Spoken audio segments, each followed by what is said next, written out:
फूट गया महंगाई बम। जी हां, चलिए शुरू कर लेते हैं आंकड़े हमारे फैसला आपका। देश में महंगाई अब सिर्फ एक आर्थिक मुद्दा नहीं रहा है, बल्कि आम आदमी की रोजमर्रा की जिंदगी का सबसे बड़ा संकट बनता जा रही है। रुपया लगातार नीचे गिर रहा है, कमजोर हो रहा है। पेट्रोल और डीजल के दाम बढ़ रहे हैं और इसका असर अब हर घर की रसोई तक पहुंच चुका है। 11 दिनों के भीतर पेट्रोल डीजल के दामों में करीब 7.5 रुपए की बढ़ोतरी ने लोगों की जेब पर सीधा असर किया है, सीधा हमला किया है।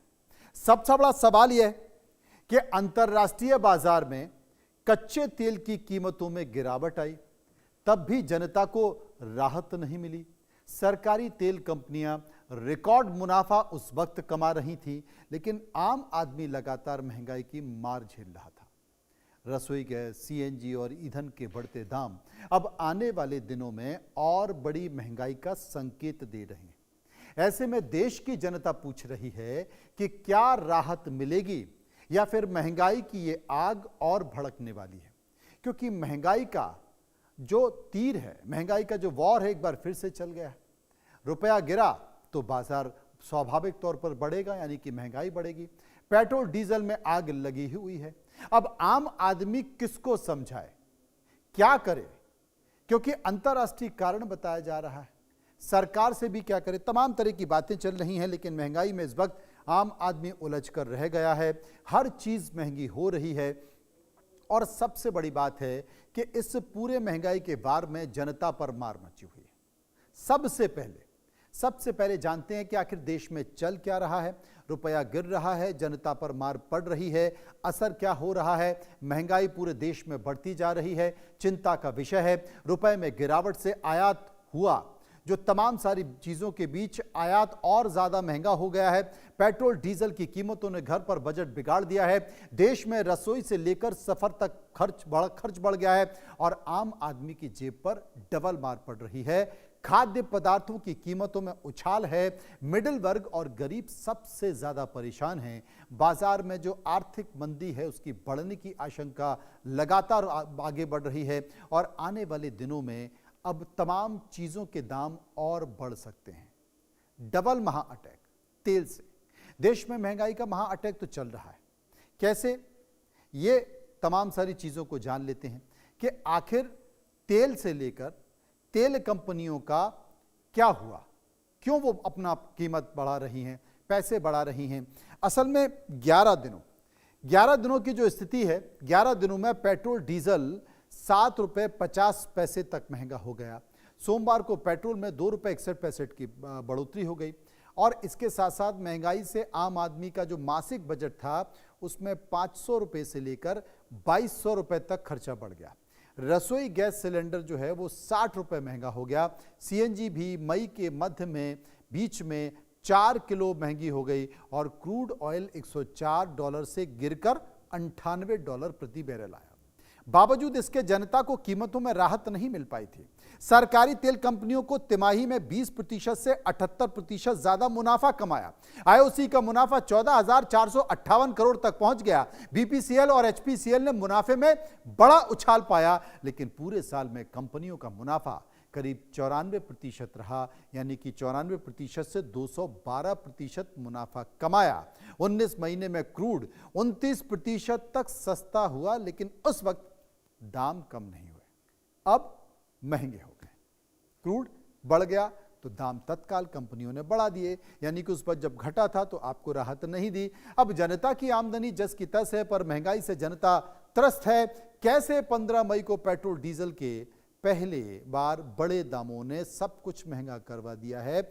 असल में तमाम सारी चीजों के बीच 15 मई को करीब 3 रुपए प्रति लीटर इसके दाम बढ़ गए। और दूसरी बात यह है कि दूध 2 रुपए महंगा हो गया। मुंबई में ब्रेड से बड़ा पाव तक दाम बढ़ गए। ट्रक ऑटो वाले दाम बढ़ाने को लेकर स्ट्राइक कर रहे हैं, हड़ताल कर रहे हैं। 1 लीटर पेट्रोल डीजल बिकने पर केंद्र से पंप तक का फायदा किसे होता है, पेट्रोल पर केंद्र को कितना, अगर 1 लीटर पेट्रोल बिकता है तो केंद्र सरकार को 11 रुपये 90 पैसे का फायदा होता है, वो केंद्र सरकार को मिलते हैं। राज्य सरकार को अलग अलग वैट के आधार पर 15 से 21 रुपए राज्य सरकारें 1 लीटर पेट्रोल पे कमाती हैं। कंपनी को कितना फायदा होता है? 8 रुपए से 12 रुपए कंपनी कमाती है, और जो पेट्रोल पंप वाले लोग हैं वो 3.5 रुपए से लेकर 4.5 रुपए की कमाई उनकी कमीशन की होती है। डीजल पर केंद्र सरकार को कितना रुपए मिलता है? 1 लीटर डीजल पर 7 रुपए 80 पैसे। राज्य सरकार को अलग अलग वैट के आधार पर 11 से लेकर 15 रुपए 1 लीटर पर राज्य सरकार कमाती है। और सबसे बड़ी बात है कि 4 से 7 रुपए पंप वाले जो कि कमाई होती है उनकी होती है। फल सब्जियों के दाम बढ़ गए हैं और अभी और बढ़ने वाले हैं। दूध, आटा, दाल जैसी ज़रूरी चीज़ें महंगी हो रही हैं, अभी और महंगी होने जा रही हैं। ऑनलाइन डिलीवरी और कैब की जो सेवाएं हैं, जो आप टैक्सी करते हैं, वो महंगी हो गई हैं। आम आदमी का बजट घरेलू बिगड़ गया है। करें तो करें क्या? हालात बहुत खराब है। अश्वनी राणा हमारे साथ जुड़ेंगे, हम उनसे चर्चा करेंगे, लेकिन उसके पहले एक बार जो सवाल हमने तैयार किए उन सवालों का जिक्र कर लेते हैं। उन सवालों को लेकर हमने सर्वे किया, लोगों के बीच गए। जो पहला सवाल था वो हमने पूछा कि क्या बढ़ती महंगाई से देश में आर्थिक संकट गहरा सकता है? अब जो राय निकल कर आई वो मैं आपको बता देता हूं। 36% लोगों ने कहा हाँ, हालात बिगड़ रहे हैं। इसके साथ साथ 36% लोग ये भी कह रहे थे कि सरकार हालात को संभाल लेगी, और 28% लोगों ने कहा जनता पर दबाव बढ़ा है। सर्वे का दूसरा सवाल जो हमने लोगों से पूछा कि क्या रुपया गिरने से आम आदमी की मुश्किलें और बढ़ेंगी? 59% लोगों ने कहा हाँ, खर्चा और ज्यादा बढ़ जाएगा। इसके साथ साथ 18% लोगों ने कहा ज्यादा फर्क नहीं पड़ेगा, 21% लोगों ने कहा थोड़ा असर पड़ेगा, और 2% लोग इस पर कुछ भी कहना नहीं चाहते। सर्वे का एक और सवाल जो हमने लोगों से पूछा कि क्या पेट्रोल डीजल की बढ़ती कीमतें महंगाई को और ज्यादा बढ़ाने वाली हैं? 57% लोगों ने कहा हाँ, हर चीज महंगी होने वाली है। 8% लोग कह रहे थे थोड़ा सा असर दिखेगा। 34% लोगों ने कहा सरकार कंट्रोल कर लेगी, सब कुछ ठीक कर देगी, और 1% इस पर कुछ भी कहना नहीं चाहते। विस्तार से चर्चा करेंगे, समझने की कोशिश करेंगे कि आखिर महंगाई क्या कहती है। अश्वनी राणा, जिनका मैं जिक्र कर रहा था, अर्थशास्त्री है। अश्वनी जी, मुझे लगता है कि आने वाले समय में हालात और ज़्यादा क्रूशियल होने वाले हैं, क्योंकि अभी तक ऐसी कोई स्थिति दिख नहीं रही है राहत की। भाई, जिस तरह से अगर ये युद्ध की स्थिति जो है लंबी चली तो निश्चित होगा, लेकिन आज भी जिस तरह के जो एक संकेत आए हैं कि यूएस भी तैयार हो गया है, लगभग एमओयू फाइनल की स्टेज पर है, ईरान भी तैयार है, अमेरिका ने कहा है कि हम अपना जो हमने उनके जहाजों को रोक रखा था वो भी हम हट जाएंगे। 1 महीने का समय ये नॉर्मल हो जाएगा। और आज भी अगर देखें तो क्रूड ऑयल इंटरनेशनल मार्केट में निश्चित रूप से कम हुआ, लेकिन वहां कम होने के बाद यहाँ उसका आने का इफेक्ट 1 महीने के बाद वो उस रेट पर यहाँ आकर और रिफाइन होकर और लोगों के पास जाएगा। तो तब तक का जो ये पीरियड है वो निश्चित रूप से महंगाई वाला है, क्योंकि महंगा तेल आया हुआ है और 1 महीने तक आ रहा है। तो उसके कारण से तेल जो है वो एक बहुत बड़ा महंगाई का सोर्स है, यानी क्योंकि उसके कारण सारी चीजों पर इफेक्ट आता है। और दूसरा, आप जो रुपए की बात करते हैं, निश्चित रूप से क्योंकि डॉलर महंगा हो गया और आपको ज्यादा रुपया कोई भी आयात करना है तो ज्यादा रुपए देने पड़ेंगे डॉलर के लिए। लोगों को बाहर फीस के लिए पैसे भेजने हैं, कुछ भी भेजना है तो ज्यादा रुपए देकर आपको वो डॉलर खरीदना पड़ता है। तो ये ओवरऑल इम्पैक्ट है। ये युद्ध रुकना चाहिए किसी भी हालत में, नहीं तो ये जो स्थिति है और आने वाले दिनों में निश्चित रूप से आप जैसे बता रहे थे कि गंभीर हो सकती है। अभी तक सरकार या कंपनियां थोड़ा करके बोझ डाल रही हैं, लेकिन ये बोझ बढ़ता जाएगा, क्योंकि हर एक चीज को खींचने के लिए यानी उसकी इलास्टिसिटी की जो एक लिमिट होती है उससे ज्यादा खींचेंगे तो वो टूट सकता है। तो इसलिए युद्ध अगर नहीं रुका तो ये दिशा ये जो है ये और भी गंभीर हो सकती है निश्चित रूप से। मेरे साथ जीवीआर शास्त्री मौजूद हैं। जीवीआर साहब, मैं समझने की कोशिश करूंगा, मैं अभी विश्लेषण कर रहा था तमाम तेल कंपनियों का। जब क्रूड सस्ता होता है तो तेल कंपनियां लोगों को राहत नहीं देती हैं, वो पेट्रोल डीजल सस्ता नहीं करती हैं। आज जब क्रूड ऑयल महंगा हो गया तो आपने तत्काल दाम बढ़ा दिए। केंद्र के पास अगर देखा जाए तो करीब 8 से 10 रुपए पहुंचता है पेट्रोल का, डीजल का भी करीब करीब इसी अनुपात में पहुंच रहा है। राज्यों की स्थिति ऐसी है जहां पर जो वैट लगा हुआ है वो 11 से 15 रुपए के बीच राज्य सरकार कमा रहे हैं। तो यहां पर राज्य और केंद्र अपना बोझ कम नहीं कर रहे हैं बल्कि वो जनता पर डाल रहे हैं। तो ये जो सब, क्योंकि पेट्रोल डीजल ऐसी चीज है जो कि सीधा असर महंगाई पर करती है, ये जो चीजें हैं इसको लेकर आप क्या कहेंगे? जी, हमारा अर्थशास्त्र ऐसे ही बना है। हमारा देश का अर्थव्यवस्था जो है ना इस तरीके से बना है। जो उस टाइम पर वैकल्पिक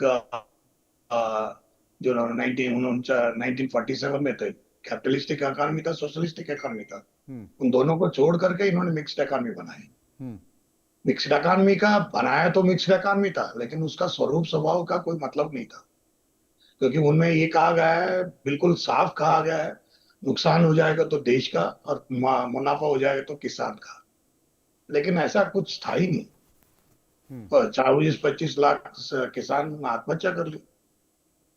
तो वो अर्थशास्त्र, वो जिस तरीके से आप कह रहे हो, जिस तरीके से वो बता रहे हो, ऐसा ये नहीं चलता है। सप्लाई चेन मैनेजमेंट है। हम आंसर को ढूंढते हैं, सोल्यूशन को नहीं। हमें सोल्यूशन ढूंढना चाहिए, जैसा चाइना ने सोल्यूशन ढूंढा था। चाइना ने अपनी, चाइना से ईरान तक 4 देश के थ्रू अपना व्यवस्था बना दी। 10,248 किलोमीटर का ट्रेन रास्ता बना दिया। हर 15 दिन में उनका 15 दिन के अंदर अंदर वो ट्रेन रूट खत्म, ट्रेन का जर्नी खत्म हो जाता है उनको। ऐसा कुछ सिचुएशन नहीं है।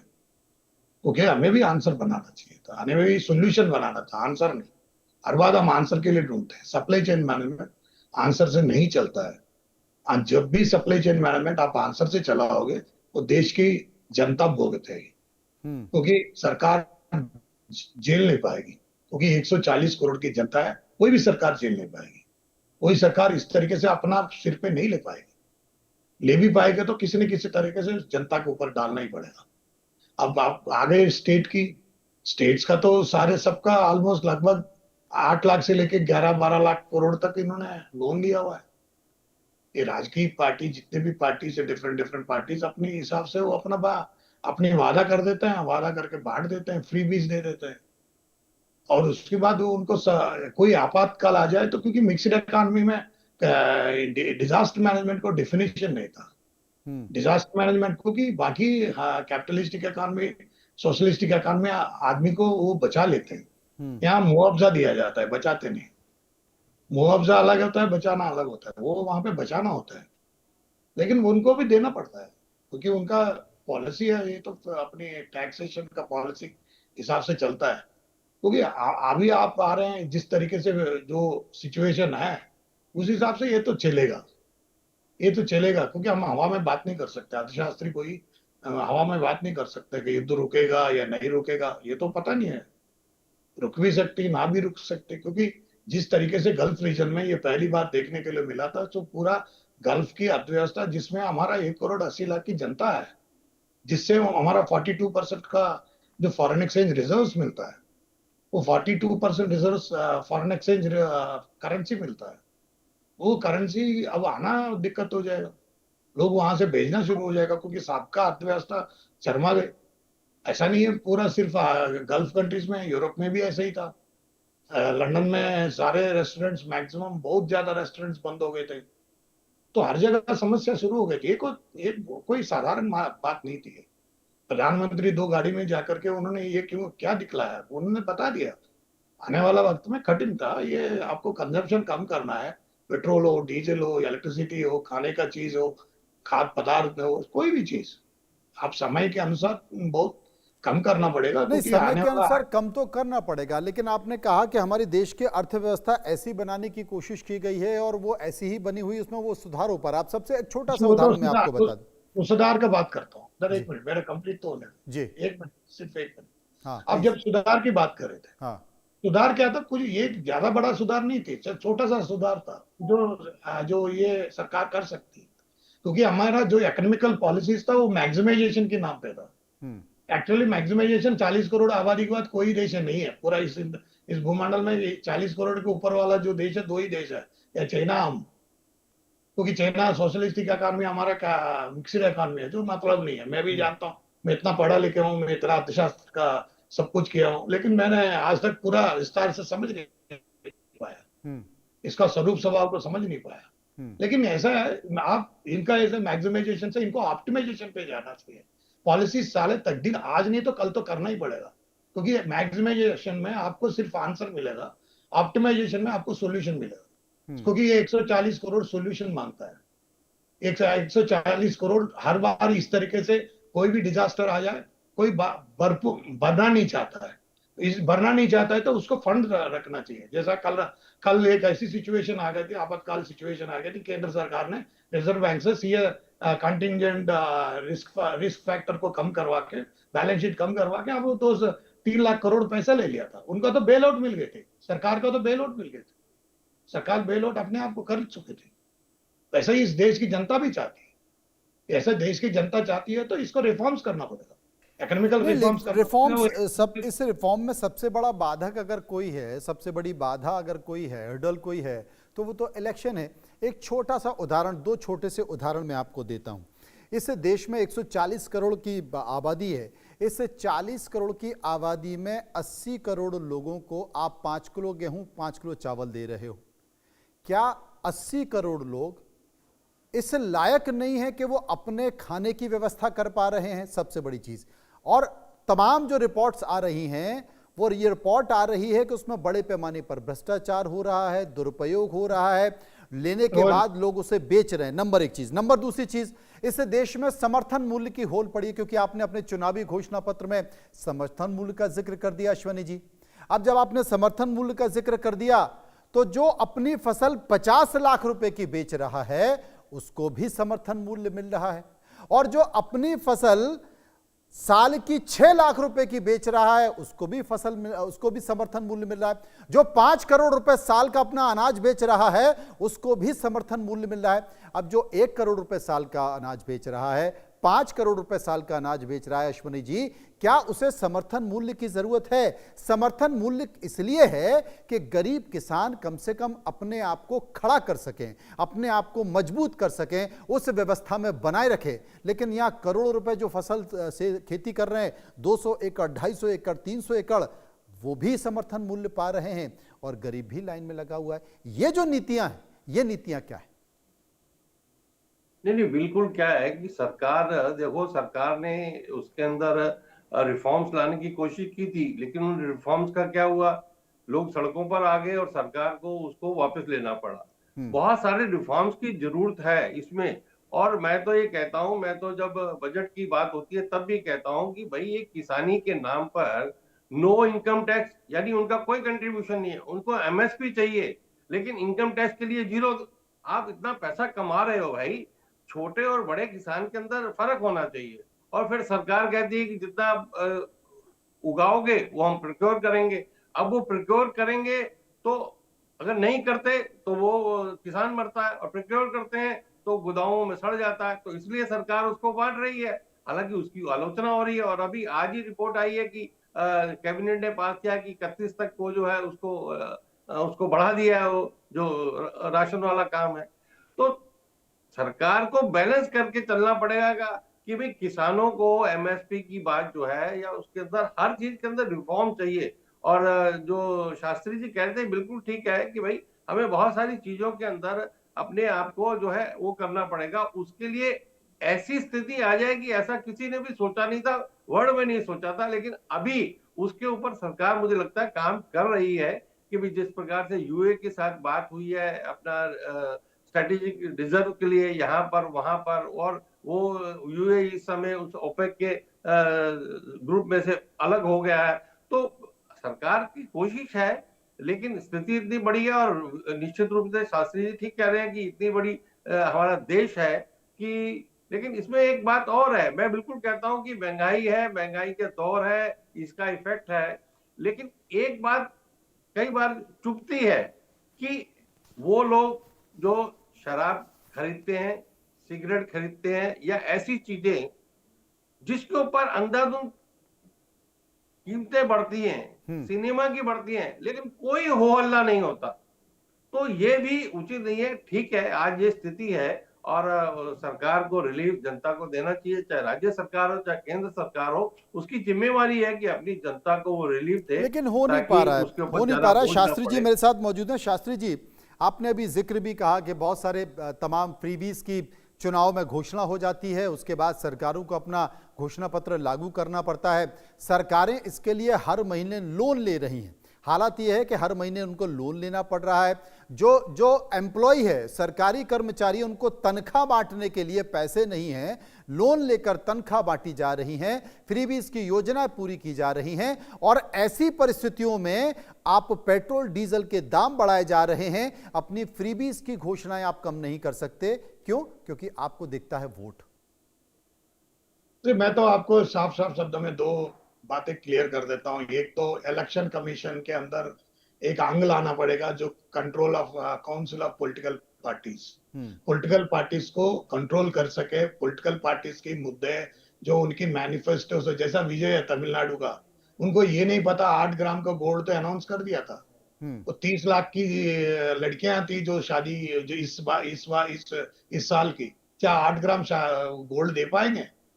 कोई इस तरीके से, क्योंकि उनको पता ही नहीं था। क्योंकि हमारा देश में कोई भी पार्टी बना सकता है, कोई भी अपने किसी की बात के ऊपर, सेंटिमेंट के ऊपर विमर्श, क्योंकि अर्थशास्त्र और राजनीति शास्त्र अलग है। जो आदमी अर्थशास्त्र ये बहुत लोग अर्थशास्त्र के अंदर इनकम एंड रेवेन्यू का डिफरेंस नहीं पता। बहुत ऐसा राजनीति शास्त्र पढ़ने वाला है, राजनीति का बहुत बड़े बड़े विश्लेषक है, जिसको इनकम एंड रेवेन्यू के बारे में डिफरेंस नहीं पता। और देश जो है इनकम से चलती है, रेवेन्यू से नहीं चलती। रेवेन्यू का इनकम टैक्स की जगह कहते हैं, इनकम टैक्स होना नहीं चाहिए था। हमारा देश के अंदर 1,50,00,000 1,80,00,000 से कोई भी स्टेट नहीं होना चाहिए। 11 करोड़ का स्टेट, 12 करोड़ का स्टेट नहीं होना चाहिए। ये अर्थशास्त्र बचना है। हिंदुस्तान को अर्थशास्त्र के साथ ठीक से चलाना है। 150 करोड़ आबादी जो प्राइम मिनिस्टर मोदी बहुत मुश्किल से चलाते हैं, वो ऐसा ये कंट्री इस तरीके से चलाना है तो आपको कम से कम 70-75 राज्य को बनाना ही पड़ेगा, और ऑप्शन नहीं है इसके अंदर। क्योंकि उसी की वजह से, उसी में आपको, क्योंकि एक ऐसा स्टेट, आप अभी जिक्र कर रहे थे एफआरबीएम्स का, जो रिजर्व बैंक ऑफ इंडिया, मैं कभी कभी रिजर्व बैंक ऑफ इंडिया को दोषी ठहराता हूं, क्योंकि रिजर्व बैंक ऑफ इंडिया ही बात को कह देना चाहिए था। क्योंकि एक तो सरकार का, केंद्र सरकार को चुनाव आयोग के साथ साथ एक control council of political parties बना देना चाहिए। उनके हर साल रिन्यूअल कराना चाहिए, उनकी हर बात के ऊपर इन्वेस्टिगेट करना चाहिए, नहीं तो बंगाल की तरह हो जाएगा। तो तीसरी बात यह थी, जब तक आप ये स्टेट्स को डिवाइड करोगे, इनका जो दिया हुआ है 10 लाख की डेप्ट, 10 लाख की डेप्ट, तो उसका कास्ट ऑफ डेप्ट कितना हो जाएगा जो अपनी स्टेट भर नहीं पाएगी। तमिलनाडु चीफ मिनिस्टर ये तक नहीं जानता था, उनका टोटल 3,44,000 रुपए का उनका टोटल रेवेन्यू थी, लेकिन उन्होंने जो घोषित किया था जो साल का, उन्होंने शायद 15-20 लाख करोड़ तक पहुंचा दिया जी। तो इनका कोई मतलब एक दूसरे से मेल नहीं खा रही थी इस तरीके से, क्योंकि हमारा देश का अर्थव्यवस्था बैठ जाएगी। जो केरला में वो एक बार हो चुकी थी, केरला स्टेट को भी प्रॉब्लम हो गया था, बहुत बड़ा प्रॉब्लम हो गई थी 15-20 साल पहले। तो इस तरीके से नहीं होना चाहिए। तो केंद्र सरकार को ये बहुत ही जबरदस्त सोचना होगा, क्योंकि ये वैट जो लगाते हैं स्टेट, सच्चाई है ये स्टेट सरकार जो भी है वैट और लिकर की नाम पे ही चलते हैं, यही सच्चाई है। क्योंकि रिफॉर्म्स में इसीलिए कह रहा था, ऑप्टिमम रिफॉर्म्स, हमारा मिक्सड इकोनॉमी थी, मिक्सड इकोनॉमी के ऊपर ऑप्टिमम रिफॉर्म्स उसी टाइम पर लागू कर देना चाहिए था। शायद उस टाइम पर लीडरशिप या ऑप्टिमम रिफॉर्म्स को नहीं जानती होगी, उसके बारे में कोई जिक्र नहीं होगा, क्योंकि health, education, transportation and communication, ये 4 चीज एक ऐसी चीज है जो जनता सीधा जोड़ती है। जिस तरीके से जो कॉन्स्टिट्यूशन में भी लिखा हुआ है, ये 4 चीज उनका हक बनता है, वो जो हक बनता है उनका, उस हिसाब से हम अपनी इनकम रेवेन्यू के अंदर जो टैक्स वसूल करते हैं जो जनता से, वो वही वापस कर देना चाहिए, ऐसा ही बनाना चाहिए था। लेकिन सबसे बड़ी चीज है कि साहब, तमाम जो राज्य हैं वो 15 पैसे कमा रहे हैं, 1 रुपया खर्च कर रहे हैं, क्योंकि उन्हें चुनाव दिखता है। और जब दिखता है कि इन योजनाओं का असर हो रहा है, तो अचानक से एक और चेहरा, एक और पार्टी आ जाती है और वो कहती है कि मैं तो सोना बांटूंगा। अब अगली पार्टी आएगी तो पता नहीं वो डायमंड बांटने की बात करेगी, क्योंकि उसे तो सत्ता में पहुंचना है, उसे तो मुख्यमंत्री पद की शपथ लेनी है, तो यहां पर डायमंड भी बढ़ सकते हैं। अब वो सरकार में आने के बाद बांट पाएंगे नहीं बांट पाएंगे, स्थिति क्या होगी वो बात की बात है। लेकिन समय का अभाव हो चुका है। शास्त्री जी फिर कभी चर्चा करेंगे। बहुत बहुत शुक्रिया करूंगा मैं सभी का जो मेरे साथ इस कार्यक्रम में मौजूद थे। इसके साथ साथ हम एक और विषय पर चर्चा करेंगे और वो विषय है कर्नाटक का। जी हां, बात कर लेते हैं कर्नाटक के उठापटक की कि कैसे कर्नाटक की राजनीति में सत्ता परिवर्तन की